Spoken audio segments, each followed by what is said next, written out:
Bonjour et bienvenue dans cette série de didacticiels consacrée au data mining avec Statistica.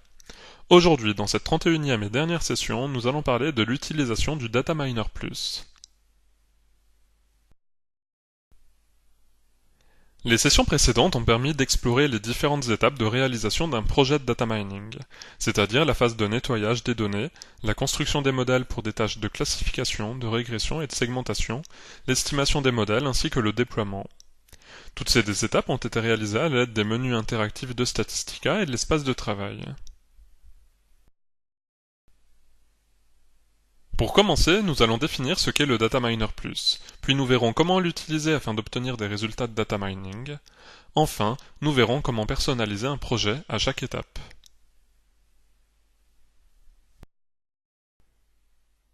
Le Data Miner Plus est un module de Statistica permettant de réaliser toutes les étapes d'un projet de data mining en un seul outil. Vous démarrez avec la sélection des variables, puis vous avez la possibilité de nettoyer les données, échantillonner, rechercher les variables importantes, construire et comparer des modèles, et enfin déployer ces modèles. Le Data Miner Plus s'utilise à la fois pour des problématiques de régression et de classification. Vous avez la possibilité de personnaliser chaque étape du projet, ou bien d'exécuter le projet d'un seul coup en utilisant les paramètres par défaut. Cet outil est parfaitement adapté pour des personnes débutant au data mining, mais également pour les vétérans désirant personnaliser leurs analyses. Le Data Miner Plus vous permet d'obtenir des résultats en un seul clic. Il vous suffit de charger votre fichier de données, de sélectionner les variables, puis de cliquer sur le bouton Exécuter jusqu'à la fin, afin de réaliser toutes les étapes d'un coup. Lorsque c'est terminé, les modèles de data mining ont été construits sur le jeu de données et sont prêts à être déployés sur de nouvelles données. Cette option vous permet d'obtenir des résultats d'une manière rapide et facile.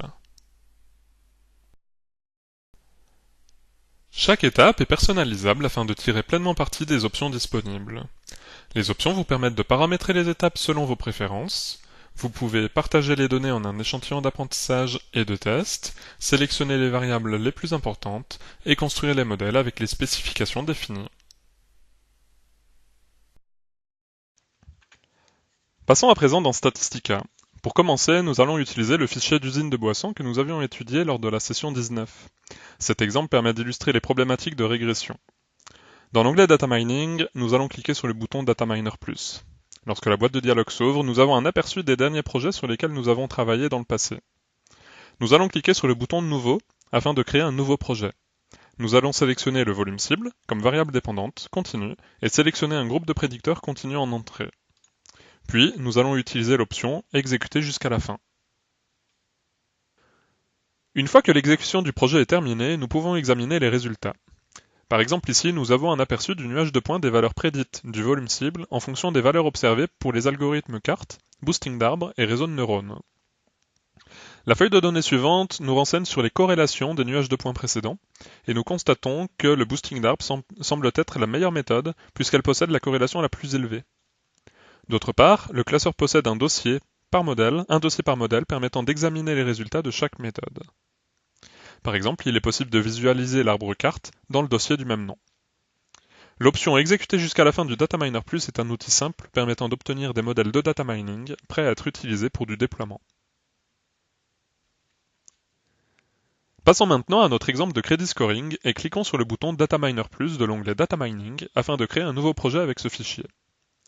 Nous allons sélectionner la variable dossier de prêt comme variable dépendante et sélectionner nos prédicteurs continus et catégoriels. Pour ce deuxième exemple, nous allons utiliser quelques options avancées. Je vais par conséquent cocher l'option Configurer l'ensemble des étapes. Puis, dans l'onglet Avancé, nous allons réaliser un échantillonnage aléatoire stratifié car la variable dépendante possède beaucoup plus de bons dossiers que de mauvais. Nous allons donc choisir la variable dossier de prêt en variable de stratification et sélectionner le nombre maximum d'observations à partir de la plus petite strate, à savoir les mauvais dossiers dans notre cas, puis sélectionner ce nombre d'observations pour chaque strate. Maintenant, nous allons spécifier des intervalles de validité pour les variables continues.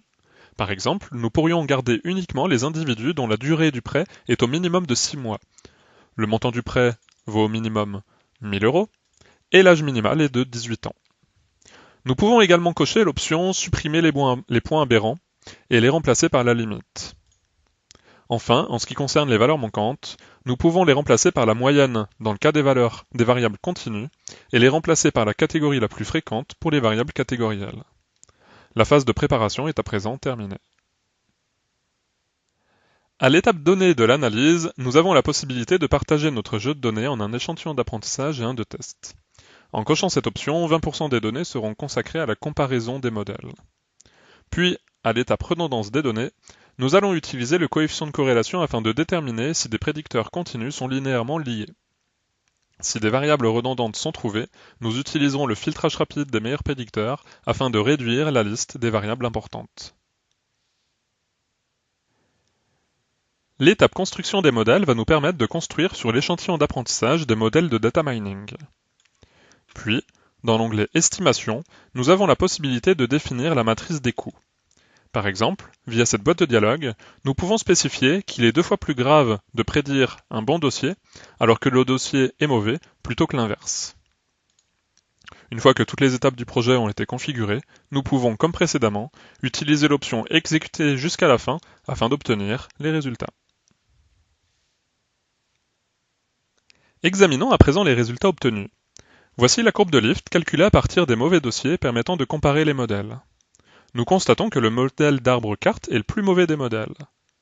Nous pouvons également examiner les tableaux croisés dynamiques des valeurs prévues avec les valeurs observées du jeu de test pour chaque modèle.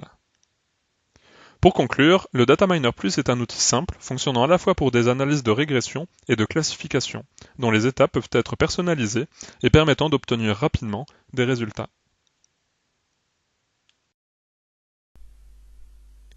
Pour plus d'informations sur Dell et ses produits, et notamment sur la solution Statistica Dataminer, vous pouvez visiter notre site web software.dell.com/products/statistica ou nous appeler au 01 40 90 46 00.